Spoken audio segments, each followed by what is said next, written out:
আজকের ভিডিওতে সবাইকে স্বাগত জানাচ্ছি। আমি ফয়সাল আহমেদ। আজকে আলোচনা করছি বাংলা ব্যাকরণের অত্যন্ত গুরুত্বপূর্ণ বিষয় শব্দের শ্রেণীবিভাগ। বাংলা ভাষার শব্দ বাক্যকে তিনটি ভাগে ভাগ করা যায়: উৎস বিবেচনায়, গঠন বিবেচনায় এবং পদ বিবেচনায়।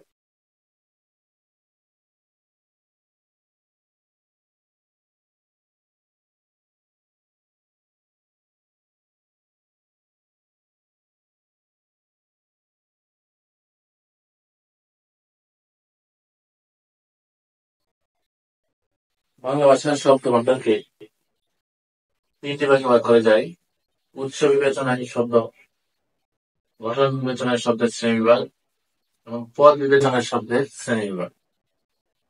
আবার উৎস বিবেচনায় শব্দ ভাণ্ডারকে 4 ভাগে ভাগ করা হয়েছে।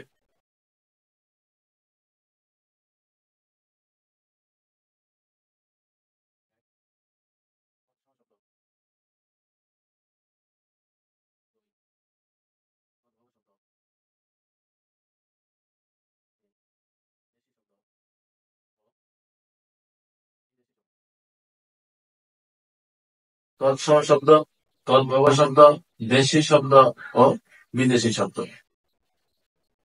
তৎসম শব্দ যে সকল শব্দ প্রাচীন ভারতীয় আর্য ভাষা থেকে সরাসরি সংস্কৃত ভাষায় স্থান করে নিয়েছে, সেই সব শব্দকে বলা হয় তৎসম শব্দ। আমরা জানি তৎ অর্থ তাহার, সম অর্থ সমান, সংস্কৃতের সমান। যেমন চন্দ্র, সূর্য, গ্রহ, পৃথিবী, নক্ষত্র, এই শব্দগুলো হচ্ছে তৎসম শব্দ। তদ্ভব শব্দ যে সকল শব্দ সংস্কৃত ভাষা থেকে বাংলা ভাষায় এসে স্বতন্ত্র ভাবে স্থান করে নিয়েছে, সেই সকল শব্দকে তদ্ভব শব্দ বলা হয়। যেমন হাত, চাল,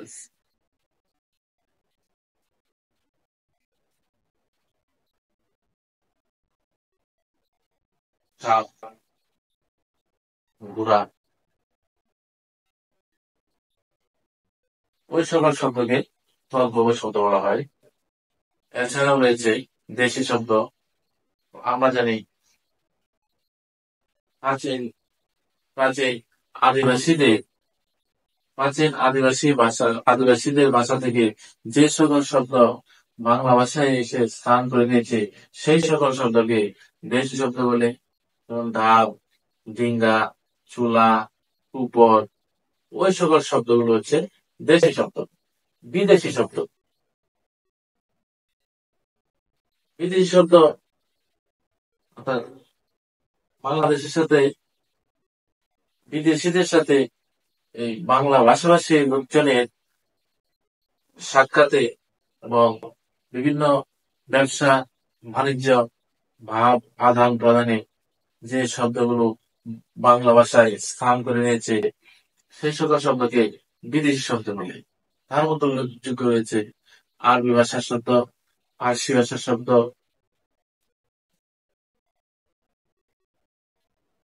ওলন্দাজ, তুর্কি, হিন্দি, ইংরেজি, ফরাসি, ওই সকল অর্থাৎ বিভিন্ন ভাষা থেকে আগত শব্দগুলোকে বিদেশি ভাষার শব্দ বলা হয়। এখন আমরা দেখে নেব গঠন বিবেচনায় শব্দের শ্রেণীবিভাগ।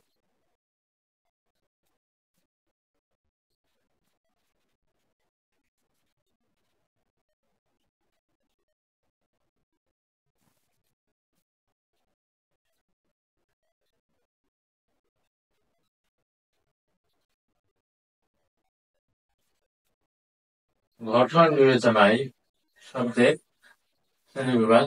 গঠন বিবেচনায় শব্দকে দুই ভাগে গঠন বিবেচনায় শব্দকে দুই ভাগে ভাগ করা হয়েছে। এক, মৌলিক শব্দ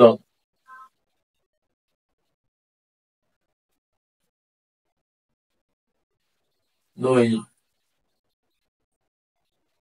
স্বাধীনতা শব্দ।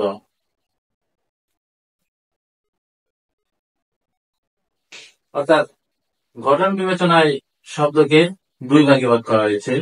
এক, মৌলিক শব্দ। দুই, সাধিত শব্দ। মৌলিক শব্দটি, মৌলিক শব্দ হচ্ছে সেই সব শব্দ যে শব্দকে আর ভাঙা যায় না, বিশ্লেষণ করা যায় না, এবং যেমন হাল, গোলাপ, ওই ধরনের শব্দগুলো হচ্ছে মৌলিক শব্দ। সাধিত শব্দ, যে সকল শব্দ সাধিত শব্দ, যে সকল শব্দকে বলা হয়, যে সকল শব্দ সমাস, সমাস, সন্ধি, প্রত্যয়, উপসর্গ এবং শব্দযুক্তের মাধ্যমে গঠিত হয়েছে, সেই সকল শব্দকে সাধিত শব্দ বলে। যদি আমরা একটা উদাহরণ দিই, উদাহরণ নিতে পারি বিদ্যা যোগ আলয়। এখানে বিদ্যা এবং আলয়, বিদ্যা একটি আলাদা শব্দ, আলয় আরেকটি শব্দ। দুটো শব্দ মিলে সন্ধি যদি হয়ে গেল বিদ্যা পেন, তাহলে আমরা বিদ্যা এবং আলয় দুটি শব্দের মাধ্যমে বিদ্যালয় একটি স্বতন্ত্র এবং আলাদা একটি শব্দ গঠিত হয়েছে। সেই জন্যই বলা হয় সাধিত শব্দ। এবং বাংলা ভাষায় প্রচুর পরিমাণ সাধিত শব্দ রয়েছে, যেগুলো আমরা প্রতিনিয়ত শব্দ গঠন করছি এবং পড়ছি। এবার আমরা দেখে নেব আরেকটি উদাহরণ দিতে পারি। প্র যোগ